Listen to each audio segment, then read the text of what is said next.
Assalamualaikum warahmatullahi wabarakatuh.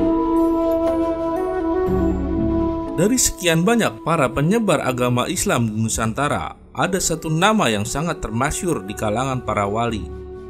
Ia adalah Syekh Jamaluddin Husain Al-Akbar yang merupakan keturunan Azmat Khan yang termasuk Alawiyin India yang kemudian hijrah ke Indonesia.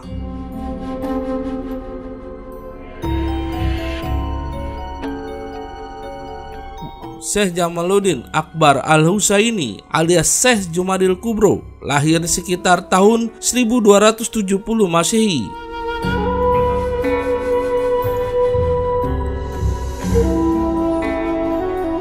Ia adalah anak Ahmad Shah Jalaluddin, bangsawan dari Nazarabad di India. Kakek buyutnya adalah Muhammad Sohib Mirbat dari Hadramaut yang bergaris keturunan ke Imam Ja'far Shodiq, keturunan generasi ke-6 dari Nabi Muhammad SAW.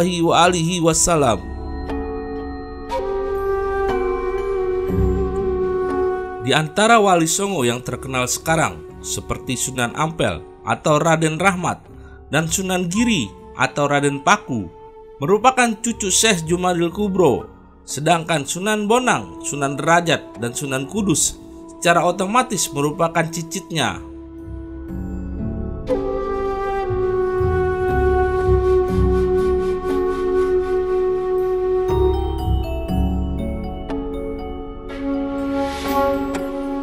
Terlepas dari silsilah para wali Songo yang masih keturunan Syekh Jumadil Kubro, sebelum kita lanjutkan video ini, silakan tekan tombol like, subscribe, dan lonceng agar kalian tidak ketinggalan video-video terbaru dari kami, lur.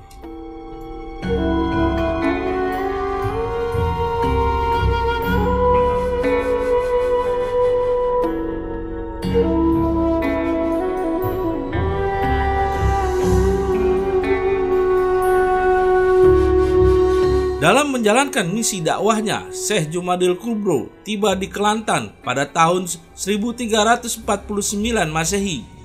Dari tempat itu, ia menuju Samudra Pasai sebelum akhirnya menuju Tanah Jawa.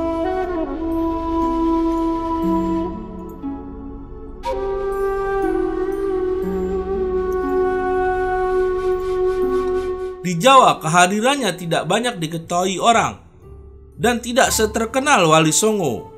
Padahal justru dialah ulama yang pendekatannya sangat luas hingga sanggup menembus kebesaran Majapahit di puncak kejayaannya.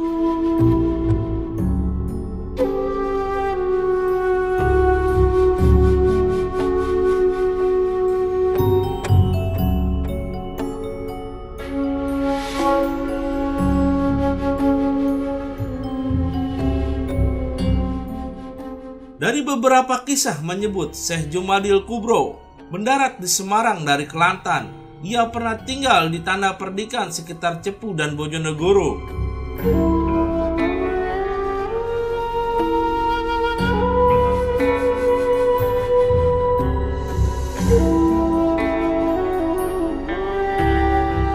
Tak hanya berdakwah, keahliannya dalam bidang pertanian justru memberi banyak manfaat pada rakyat sehingga dapat meyakinkan mereka dan akhirnya memeluk Islam.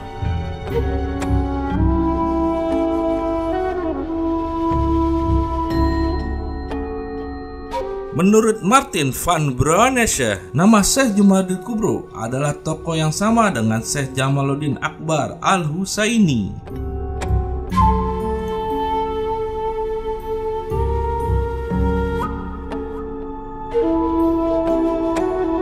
Di beberapa literatur menyebutkan ia berkeliling sampai ke wilayah Maghribi di Maroko, Samarkand di Uzbekistan, lalu sampai ke Kelantan Malaysia, Jawa pada era Majapahit, dan sampai akhirnya ke Goa di Sulawesi Selatan.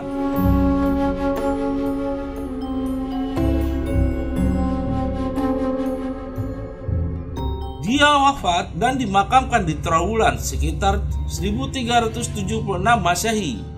Namun, Bruinesche mengatakan ada kemungkinan makam yang asli malah di Wajo, Sulawesi Selatan karena terakhir dia berdakwah di Goa.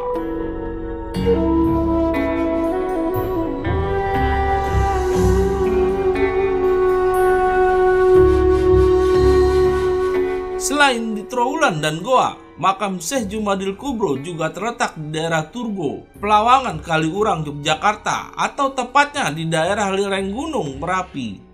Masyarakat Jogja meyakini makam Syekh Jumadil Kubro adalah di Dusun Turgo, Desa Purbo Binangun, Kecamatan Pakem, atau di sebelah barat kawasan wisata Kaliurang.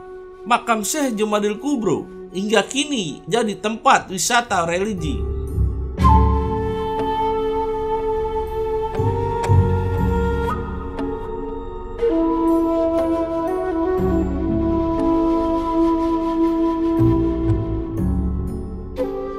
Selain itu, ada pula makam Syekh Jumadil Kubro yang berada di Jalan Arteri Yosudarso nomor 1, Kelurahan Terboyo Kulon, Kecamatan Genuk, Kota Semarang. Atau lokasi tepatnya di pintu keluar tol Semarang Timur.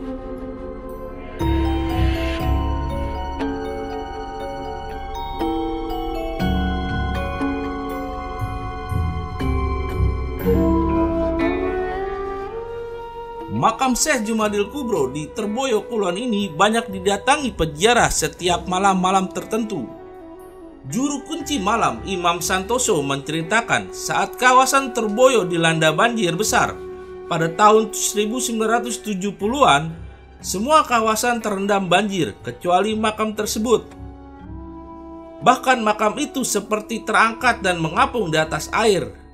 Dari situlah warga makin yakin ini bukan makam orang sembarangan.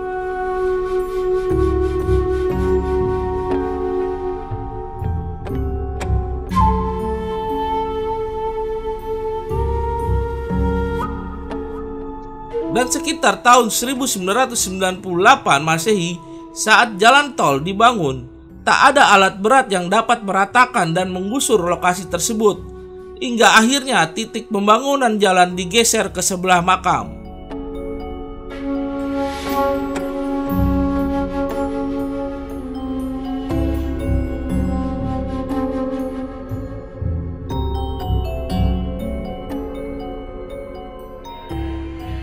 Terlepas dari perdebatan fakta atau mitos karomah Syekh Jumadil Kubro, tapi dakwah yang diusung oleh para wali memiliki ciri-ciri khas.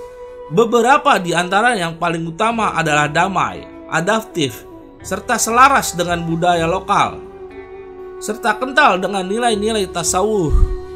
Wassalamualaikum warahmatullahi wabarakatuh.